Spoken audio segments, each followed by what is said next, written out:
Now I'm going to demonstrate how we open and close the external kitchen for the Quantum. First of all, we open up the 3 latches on the door and release the door all the way down. I'm going to start off with the kitchen, okay? So we press down on the yellow tab, which activates the slider. Same on the opposite side, and now enables us. Pull with the handle. Now pull this out, and then you'll feel that it locks into place on its own. I then release the 2 bungee buttons on the side, and then I also release the shelf. Now the shelf mechanism is automatically placed in here with a safe secure, so it won't bounce about whilst traveling. I release. I come over to our brackets on the side of the trailer, support on the side of the trailer. So once our bracket's safely secured, what we'll do then is we'll take the dust cover out of our gas bayonet cover, and that just slides out like so. I'll put that in a safe place into our drawer. This enables me now to release the gas bayonet from its secure bracket. Turn it around, and now I can safely plug it in, turn it over.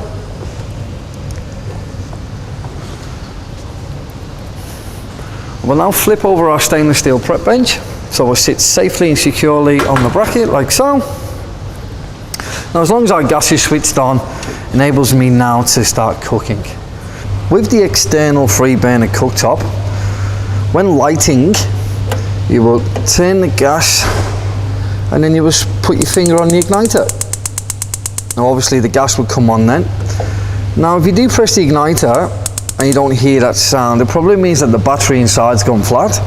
To get at the battery, just spin it, undo it, and then you will see there's a AA battery. It's always a good idea to take spare batteries away with you at all times.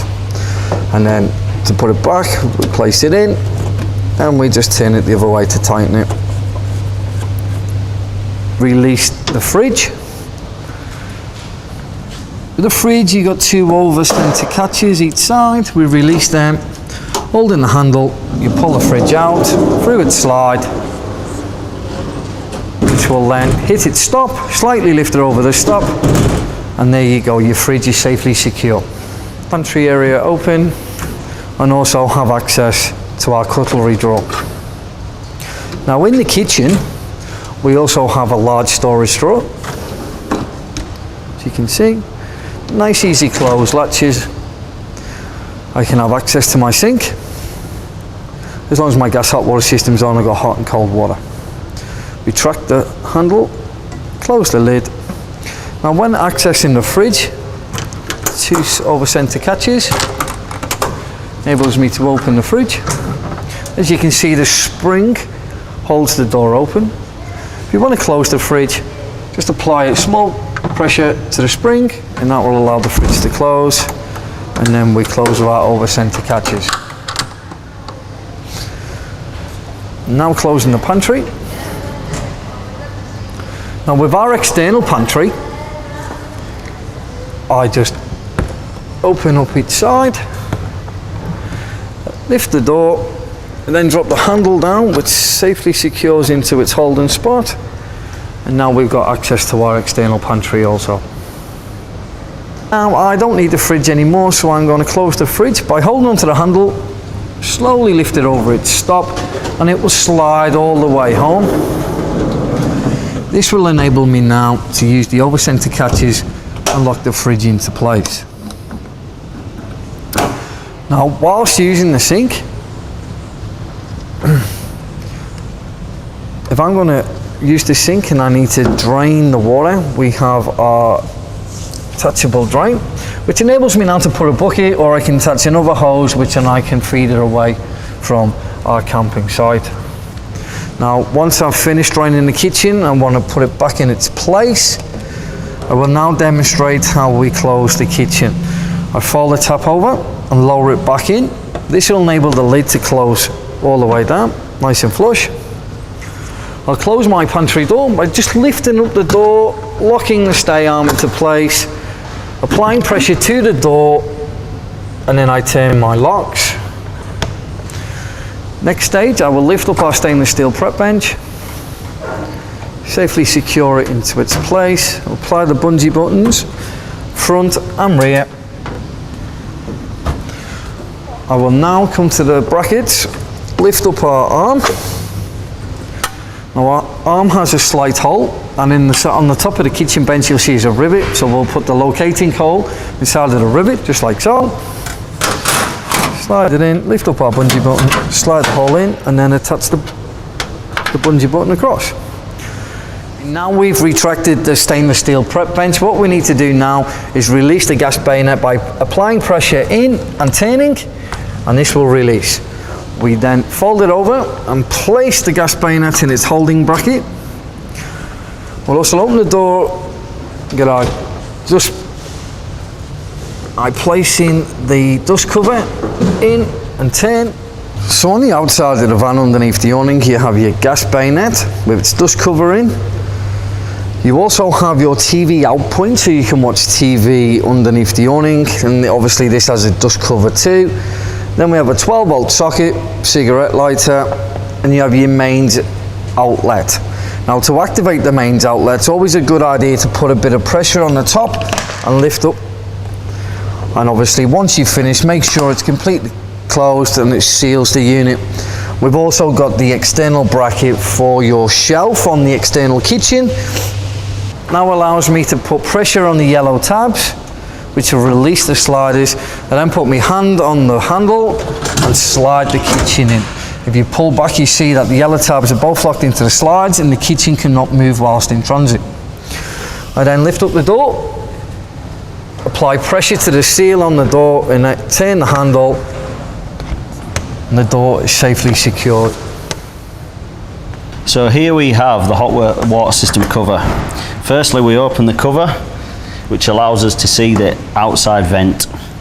Remove the cover off the vent and stick on the Velcro tabs inside the outside cover.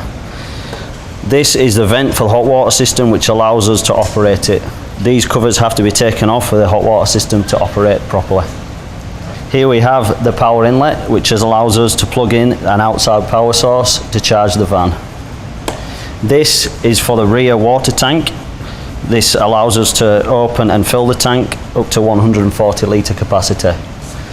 Same with the front, 140 litre capacity again, fill it through this filler neck.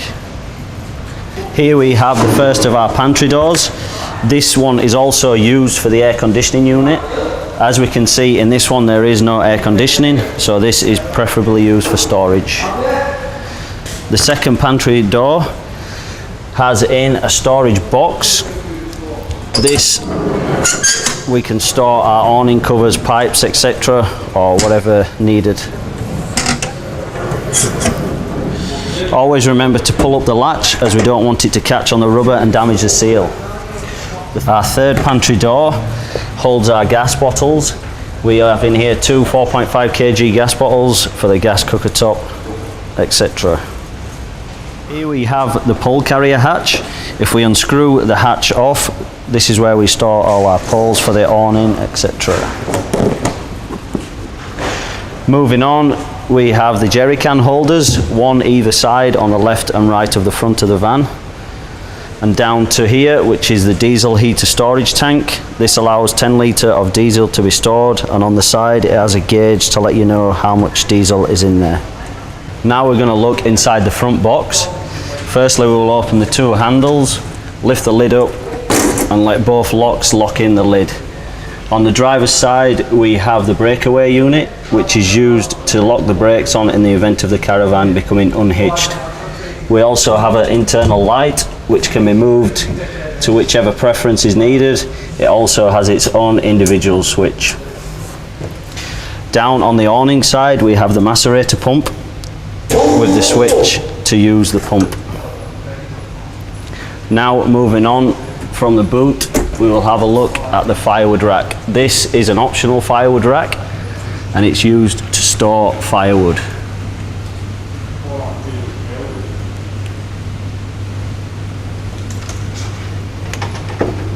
At the rear of the van we have a very handy external shower. This shower is held on with a latch. This latch lets the cover down, which allows us access to the hot and cold tap. Here we have the shower rose. The shower hose is screwed on in a clockwise fashion. And with the shower hose, a key point to remember is there is a shut-off valve, so if you turn on the tap and no water is coming out, just remember to always push on the shut-off valve and the water will come through. Also at the rear of the van, we have what we like to call a rear lazy leg. This leg is held in with a pin. Just pull the pin out, the leg will drop down. Now with this leg, we use it preferably for short stays. It is only a stabilizer leg, so it prevents the van from rocking when entering and leaving the van. The leg will drop down, we find a suitable stage and lock it in. Now if, like this one, it is not firm, all we have to do is move around to the front of the van and lift the jockey wheel up until the leg becomes firm. Also at the rear of the van, we have the rear aerial point, which allows us to plug in for an external aerial of a TV. Just up from the aerial point, we have the radio antenna, which allows us signal in remote areas to pick up frequencies for the radio. Now we're going to take a look at our stabilizer leg. These legs are fitted on all our vans as standard. We have one in each corner of the van to help stabilize the van when setting up. With the leg, we pull the handle towards us and the leg will come down. And to lock the leg in place, we use our leg brace to move the leg down. And once we want to release the leg, we wind it back up. Now some key points with the legs are to remember that maintenance is key, so we need to lubricate the leg very often, and also that the leg is not a jacking point, it is only a stabilizer. The last point to remember with the legs is always check these legs before we move off. Always remember to move the leg up and lock it back in place before travelling. I'm now going to explain how we use the river water access. The river water access system is always connected to the front tank, and that goes for the whole fleet of the AOR trailers. This is how we use the river water access system.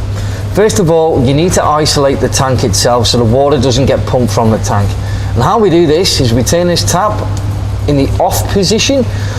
The way you know it's in the off position, when the tap is damming the flow of the water, you know it's off. So we turn the tank off, we've isolated it, and then you activate the river water access system by opening up the front tap. We can now connect a pipe, a hose pipe, to the water access system, which will be, the other end will be in the water we're trying to pump from. Once you turn on the tap inside the van or the external sink, the water will automatically pump from the river. Now also, once you've finished, you would do the opposite. So you turn off the river water access system, you open up the tank.